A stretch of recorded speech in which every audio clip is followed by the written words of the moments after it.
26वीं तरमीम में ये तय हुआ था कि इस्लामी नजरियाती कौंसिल की सिफारिशात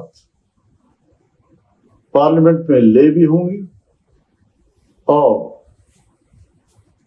उन पर डिबेट भी होगी। 1 साल गुजर गया है, न सिफारिशात पेश की गई हैं न उस पर कोई बात हुई है। ये उस 26वीं तरमीम पर अमल दरामद का आलम है।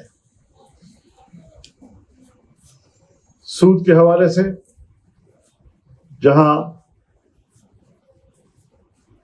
1 जनवरी 2028 से पाकिस्तान के अंदर सूदी निज़ाम का खात्मा होगा, उसके हवाले से भी कोई पेशरफ्त अभी तक नजर नहीं आ रही है। दीनी मदारस के हवाले से रजिस्ट्रेशन का मसला कानून के जरिए तय हुआ था।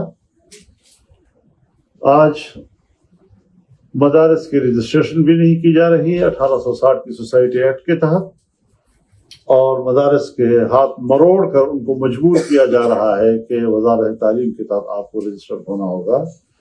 ये उस कानून की भी तौहीन है, ये असेंबली की भी तौहीन है, और हुकूमत धड़ल्ले के साथ इस तौहीन की मुर्तकब हो रही है। इसके अलावा 18वीं तरमीम के तहत जो सूबों को इख्तियारात दिए गए थे, अगर उन इख्तियारात में कमी की कोशिश की गई तो जमीयत उलमा इस्लाम दिफा करेगी। हम मजीद सूबों को ज़्यादा बाइख्तियार बनाने की बात करते हैं। इसी तरीके से NFC अवार्ड के हवाले से भी बातें चल रही हैं। सूबों का जो हक है, आईन कहता है कि उस हक में इजाफा तो किया जा सकता है, कमी नहीं की जा सकती। आज